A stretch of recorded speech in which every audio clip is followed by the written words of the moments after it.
Ahmedabad Vadodara express highway પર એક એવી કાળજુ કંપાવી દેનારી અકસ્માતની ઘટના સામે આવી છે.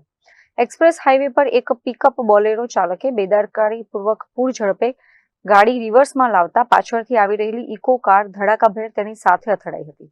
ટક્કર એટલી પ્રચંડ હતી કે ઇકો કારમાં અચાનક વિકરાળ આગ ભભૂકી ઉઠી હતી. સદનસીબે કારમાં સવાર સવિતા વાઘેલા, તેમની દીકરી જકા વાઘેલા અને દીકરીના સાસુ અલ્લુ વાઘેલા તથા 3 સંતાનો સમયસર કારમાંથી બહાર નીકળી ગયા હતા, પરંતુ કાર ચલાવી રહેલા જગદીશ વાઘેલાનો પગ સ્ટીયરિંગ નીચે ફસાઈ ગયો હતો. પરિવાર આજીજી કરતો રહ્યો અને તેમની નજર સામે જ જગદીશ વાઘેલા કાર સાથે જીવતા ભૂંજાઈ ગયા હતા, જેના કારણે તેમનું ઘટના સ્થળે જ કરુણ મોત નીપજ્યું છે. આ અકસ્માતમાં પરિવારના અન્ય સભ્યો ગંભીર રીતે દાઝી જતા અને ઇજાગ્રસ્ત થતા તેમને સારવાર અર્થે વડોદરાની SSG હોસ્પિટલ ખાતે ખસેડાયા છે.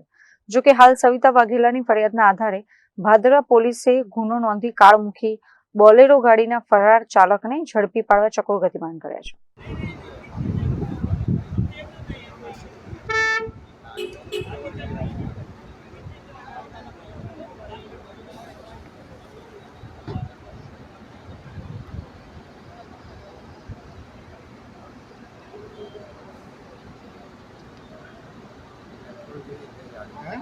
पेट्रोल જેવી કઈ ગાડી પેટ્રોલ ડીઝલ જ વપરાય બધાના એક્સપેરિમેન્ટ